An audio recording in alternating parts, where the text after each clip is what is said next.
Hello friends, welcome to my channel. स्वागत है आप सबों का इस वक्त की लेटेस्ट अपडेट में। दोस्तों, आज हम लोग सामान्य विज्ञान के कुछ प्रश्नों को जानेंगे और जो कि सभी एग्जामों के लिए इंपॉर्टेंट हो सकता है। सीजीएल हो गया, झारखंड सहायक चार्ज भर्ती हो गया। तो चलिए इसी के साथ हम लोग पहला प्रश्न को देख लेते हैं। जीवाणु की खोज सर्वप्रथम किसने की है? तो ल्यूवेनहॉक ने की है। दूसरा, दूध के दही रूप में जमने का कारण क्या है? तो लैक्टोबैसिलस एक जीवाणु होता है जो कि दूध को दही में जमने में मदद करता है। फलों का अध्ययन क्या कहलाता है? तो फलों का अध्ययन पोमोलॉजी कहलाता है। अगला क्वेश्चन है, पित्तल किन दो धातुओं का मिश्रण है? पित्तल तांबा और जिस्ता का मिश्र धातु है। ठीक है, तांबा कॉपर और जिंक जेडेन। ठीक है, ये ध्यान रखिएगा। टेलीविजन का आविष्कार किसने किया? जे एल्बर्ट ने। किस रंग का तरंगदैर्घ्य अधिकतम होता है? तो लाल रंग का, इसलिए ये सिग्नलों में लगा होता है। तो न्यूटन की खोज किसने की है? तो जेम्स चैडविक ने। विद्युत प्रतिरोध, जी प्रतिरोध का मात्रक क्या होता है दोस्तों? तो ओम होता है और विद्युत धारा का एम्पियर होता है। ठीक है ना, ये याद रखिएगा। विद्युत प्रतिरोध और विद्युत धारा, तो धारा का एम्पियर, प्रतिरोध का ओम होता है। ठीक है ना। लाल रक्त कण का जीवन काल 120 दिन। 120 दिन में लाल रक्त कण जो है मर जाते हैं। दूध की शुद्धता का मापन किस यंत्र से किया जाता है? तो लेक्टोमीटर से। गोबर गैस में मुख्य रूप से पाया जाता है मीथेन गैस। ध्यान रखिएगा। एक प्रकाश वर्ष यानी प्रकाश वर्ष इकाई क्या है? दूरी का। जी, दूरी का, बहुत ज़्यादा दूरी के लिए प्रकाश वर्ष को माना जाता है। किसी भी, जैसे दूरी सूर्य से पृथ्वी की दूरी को प्रकाश वर्ष में व्यक्त किया जाता है। केंचुए की कितनी आंखें होती है? एक भी आंखें नहीं होती है। राष्ट्रीय विज्ञान दिवस कब मनाया जाता है? तो 28 फरवरी को, जो कि कई बार प्रश्न आते हैं, ये प्रश्न आए हुए हैं। भोजन में उपस्थित ऊर्जा को मापा जाता है तो कैलोरी में मापा जाता है। ऊर्जा को कैलोरी में मापा जाता है। पृथ्वी की स्थिति और संरचना के अध्ययन को कहा जाता है भूविज्ञान। ठीक है। पचे हुए भोजन का अवशोषण कहाँ पे होता है? तो छोटी आंत में पचे हुए भोजन का अवशोषण होता है, जो कि हमारे रुधिर में प्रवेश करके पूरे शरीर में ये चला जाता है। विषाणुओं का अध्ययन कहलाता है वायरोलॉजी। जैसे वायरस, जी वायरस को आप जानते हैं, इसी से आपका वायरोलॉजी याद रखेंगे। पक्षियों का अध्ययन कहलाता है पक्षी विज्ञान। जीवाश्मों का अध्ययन कहलाता है पेलियोंटोलॉजी। ठीक है, हड्डियों। उसके बाद है हड्डियों का अध्ययन कहलाता है अस्थि विज्ञान। ठीक है, अस्थि विज्ञान। मृदा का अध्ययन करता है पेडोलॉजी। मूत्र प्रणाली से संबंधित विज्ञान की शाखा कहलाती है यूरोलॉजी। देख सकते हैं, यूरिन से यूरोलॉजी हो गया है यहाँ पे।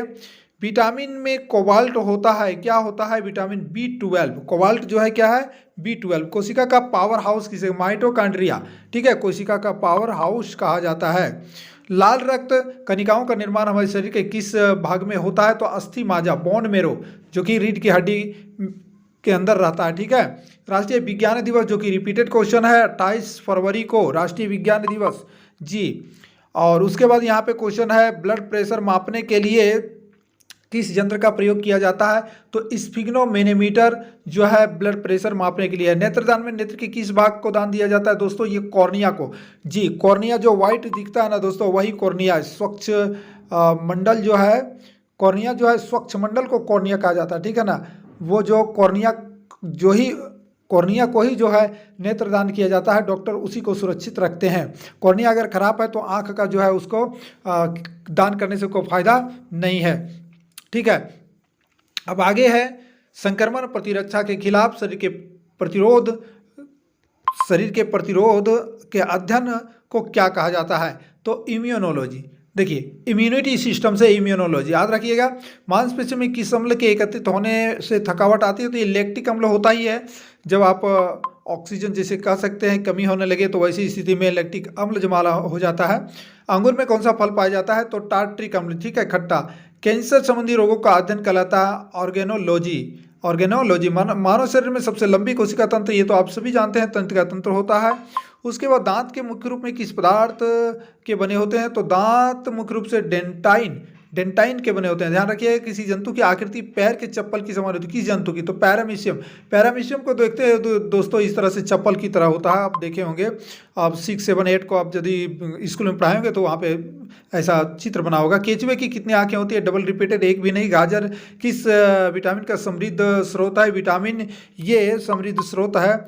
उसके बाद मैं बात करता हूँ यहाँ पे, निम्न में से किस पदार्थ में प्रोटीन नहीं पाया जाता है? तो चावल में प्रोटीन नहीं पाया जाता है। और मानव का मस्तिष्क लगभग कितने ग्राम का होता है? तो 1350 ग्राम का होता है। ठीक है। रक्त में पाई जाने वाली धातु क्या होती है? तो लौह धातु पाया जाता है, जो कि आपका किसमें होता है? रक्त में। उसके बाद बात करते हैं, क्वेश्चन नंबर आपका हो जाता है 42। किण्वन का उदाहरण क्या है? तो किण्वन जो है दूध का खट्टा होना, खाने की ब्रेड का बनना, गीले आटा का खट्टा हो जाना। किण्वन जो है उसमें जो है कुछ जीवाणु पनप जाते हैं जो कि खट्टा हो जाता है। ठीक है, निम्न में से कौन सा आहार मानव शरीर में नए ऊतकों की वृद्धि के लिए पोषक प्रदान करता है? तो पनीर। पनीर जो है नए ऊतक के लिए पोषक प्रदान करता है। निम्नलिखित में कौन एक उड़ने वाली छिपकली है? ये तो डैक्रो है, ये पूछा नहीं जाएगा लेकिन पता नहीं किसी भी प्रश्न आ सकता है। घोंसला बनाने वाला एकमात्र सांप कौन सा है? तो किंग कोबरा घोंसला बनाता है। भारत में पाई जाने वाली सबसे बड़ी मछली कौन सी है? व्हेल मार्क हो गया। दालें किसका एक स्रोत है? तो प्रोटीन का एक स्रोत है। हम लोग 50 प्रश्न तक पहुंचने वाले हैं। देसी घी में सुगंध क्यों होती है? क्योंकि डाई एसिटिल के कारण, उसमें डाई एसिटिल पाया जाता है। ठीक है, इंद्रधनुष में किस रंग का विक्षेपण अधिक होता है? तो लाल रंग का। टेलीविजन का आविष्कार ये जेएल बेल्ट, जो कि मैंने बता चुका है।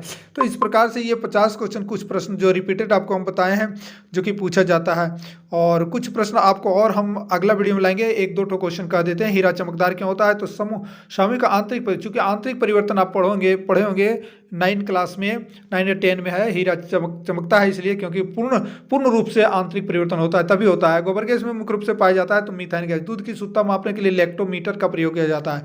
तो इस तरह से बहुत सारे प्रश्न आएंगे प्रत्येक दिन। आप यहाँ से थोड़ा बहुत रिवाइज कर सकते हैं, छोटी मोटी प्रश्न जो भी है, बट आप तैयारी अपना करें जरूर। यहाँ से तैयारी नहीं किया जाता है, सिर्फ आप थोड़ा मोड़ा प्रैक्टिस कर सकते हैं क्या इन छोटे छोटे प्रश्नों को जानकारी रखते हैं या नहीं। तो वीडियो को लाइक शेयर करें, चैनल पर नए हो तो सब्सक्राइब करके जुड़ें। जय हिंद, वंदे मातरम।